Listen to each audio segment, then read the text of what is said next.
अगर हर महीने आपको 2.5 करोड़ रुपया दिया जाए एक लाइट हाउस को गार्ड करने का, क्या आप में हिम्मत होगी उस जॉब को करने की? आपका कोई बॉस नहीं होगा। अब जब मर्जी सो जाओ, जब मर्जी उठ जाओ, बाहर जाओ, फिशिंग करो।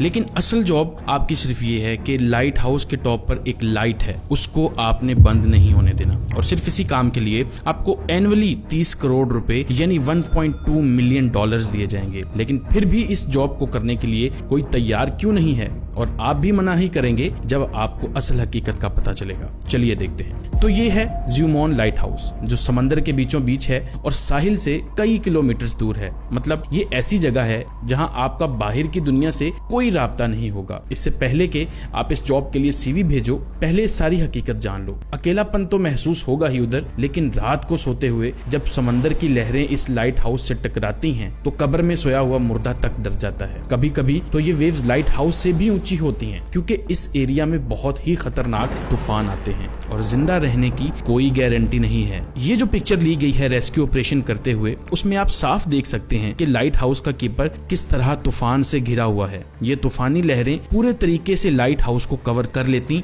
तो इस कीपर की जान को खतरा भी हो सकता था। ये सब जानने के बाद क्या आप में हिम्मत है इस जॉब को अप्लाई करने की? सोच तो आप रहे होंगे, ऐसी क्या जरूरत थी ऐसे लाइट हाउस को बनाने की, और वो भी ऐसी जगह पर, और ऐसा क्यों है कि ये लाइट कभी भी बंद नहीं होनी चाहिए? तो चलिए आपको इस लाइट हाउस की शुरुआत के बारे में बताता हूँ। पुराने जमाने में जब लंबे सफर के लिए ना रोड्स होते थे ना ही गाड़ियां, तो पानी के रास्ते सफर किया जाता था। तो एक बंदा था जिसका नाम था कैप्टन मार्सिया। ये बड़ा ही जबरदस्त सेलर था। इसे अपने खतरनाक समुद्री सफर के लिए जाना जाता था। इसके साथ एक इंसिडेंट होने वाला था। शिप्स तो पहले जमाने में लकड़ियों की ही होती थी। तो एक रात कैप्टन पानी में से बहुत ही अंधेरे वाली जगह में से गुजर रहा था कि पानी के नीचे बड़े बड़े रॉक्स आ गए, जिसकी वजह से उनकी शिप में सुराख हो गई और वो उलट गई और उनको बहुत ज्यादा नुकसान हो जाता है। इस इंसिडेंट के बाद कैप्टन ने सोचा कि इस प्रॉब्लम का कोई ना कोई सोल्यूशन तो होना चाहिए, ताकि वो इस खतरे को पहले ही देख सकें और इस प्रॉब्लम से बच सकें। दूसरी तरफ अगर ओशन को देखें तो आपको पता है कि ओशन कितना बड़ा है,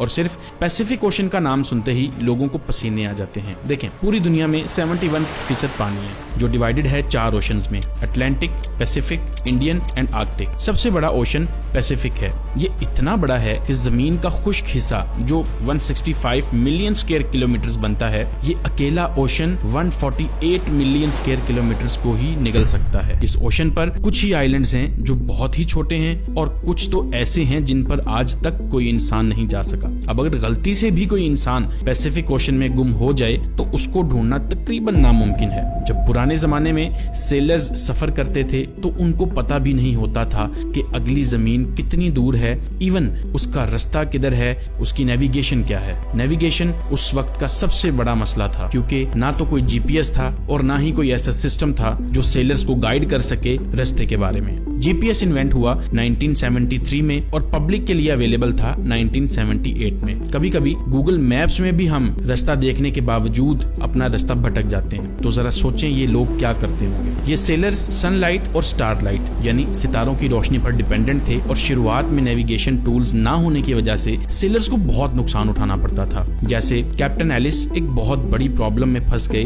जब रात के वक्त अचानक सितारों के सामने बादल आ गए तो रोशनी बिल्कुल खत्म हो गई। उन बादलों के साथ ही तूफान भी आ गया समंदर में, जिससे ये लोग रास्ता भूल गए। और जब सुबह हुई और इनको पता नहीं लग रहा था कि जाना किधर है, अब खाना पीना खत्म हो गया, क्रू मेंबर्स भूख प्यास की वजह से मरने लगे। समंदर का पानी वो पी नहीं सकते थे क्योंकि ये पानी पीने के काबिल नहीं होता। तो काफी लंबे अरसे के बाद उनको लैंड मिली और उनकी जान बच जाती है। अब दुनिया के सबसे पहले लाइट हाउस की शुरुआत होने वाली थी इजिप्ट में, मेडिटेरेनियन सी के साथ था एंशिएंट सिटी ऑफ अलेक्जेंड्रिया। वहाँ के रूलर थे टॉलमी II ऑफ द फिलाडेल्फियस। इसका किंगडम उस टाइम प्रॉपर हब था ट्रेड कल्चर के लिए, लेकिन इस किंगडम के लिए सबसे बड़ा मसला ये था कि इसकी लोकेशन, अगर आप इस पिक्चर को गौर से देखो तो शहर के किनारे पर जाने के लिए यहाँ से गुजरना पड़ता था। और इसके साथ में देखें कि कितने सारे पत्थर हैं। जब ट्रेड करने वाली शिप्स रात के वक्त यहाँ से तेजी से गुजरते तो ये पानी के नीचे मौजूद नोकदार पत्थरों से टकराती थी और डूब जाती थी, और इनके कार्गो भी जाया हो जाते थे, जिसकी वजह से इनके किंगडम को बहुत ज्यादा नुकसान हो रहा था। किंग पटोलवी ने अपने किंगडम की मेरीन रोड की सेफ्टी के लिए उस टाइम के एक्सपर्ट और ब्रिलियंट आर्किटेक्ट्स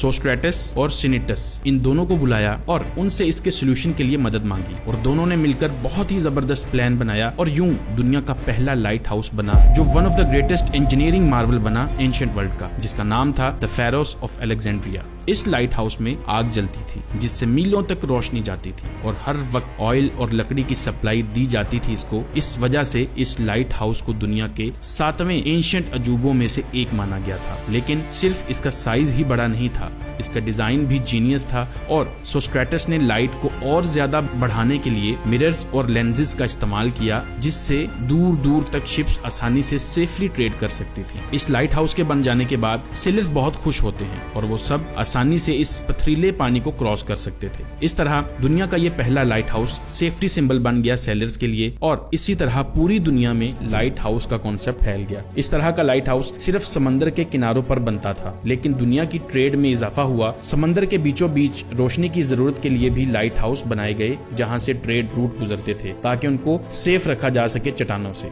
इसी वजह से समंदर के बीचों बीच डिफरेंट लोकेशंस पर लाइट हाउस देखने को मिलते थे। शुरू में इन लाइट हाउस पर आग जलती थी, लेकिन ये कोई आइडियल सिचुएशन नहीं थी कि रोज लकड़ियां, ऑयल या कोयले का इस्तेमाल करके आग को जलाया जाए। हत्ता के कैंडल्स, गैस लैंप और ऑयल लैंप भी आ गए थे, लेकिन आग की लाइट इतनी ज्यादा ब्राइट नहीं होती थी। फिर जब इलेक्ट्रिसिटी प्रोड्यूस हुई थी और लाइट की इनोवेशन हुई, तो ये लाइट हाउस भी इलेक्ट्रिक बल्ब पर शिफ्ट होना शुरू हो गए। क्योंकि इनकी लाइट ज्यादा होती है, लेकिन फिर भी लाइट हाउसेस लाइट को मीलों दूर किस तरह रिफ्लेक्ट करते थे, इसका जवाब है ये लेंसेज। 1800 तक इन रिफ्लेक्टर्स को लाइट सोर्स के पीछे लगाया जाता, लेकिन उस टाइम के इंजीनियर्स को एक बात पता चलती है कि लाइट को और ज्यादा फोकस किया जा सकता है कि लेंसेज को अगर हम लाइट के सामने रख दें। इसमें मसला ये था कि जितना मोटा लेंस होगा उतना ही कम लाइट होगी। तो यहाँ पर आ जाता है फ्रेंच फिजिसिस्ट और इंजीनियर फ्रेस्लर, जिनके पास बहुत जबरदस्त सोल्यूशन था। इन्होंने लेंस को और बारीक कर दिया और उसके डिजाइन को इस तरह बनाया कि सारी की सारी लाइट एक ही पॉइंट पर फोकस कर रही थी। इस तरह से फैली हुई लाइट को एक सिंगल डायरेक्शन में भेजा जा सकता था। आज मोस्टली लाइट हाउसेस में फ्रेंजर लेंसेज ही इस्तेमाल होते हैं। इस इनोवेशन ने लाइट हाउस को रेवोल्यूशनाइज कर दिया और लाइट को मीलों दूर से आराम से देखा जा सकता था। तो इस तरह इन लाइट हाउसेस की मदद से शिप्स को खतरे का आराम से पता चल जाता था। वो जो शुरू में मैंने आपको जॉब बताई थी कि जुमैन लाइट हाउस में रहने के 30 करोड़ रुपए मिलेंगे, सिर्फ आपने ये देखना है कि इस लाइट हाउस की लाइट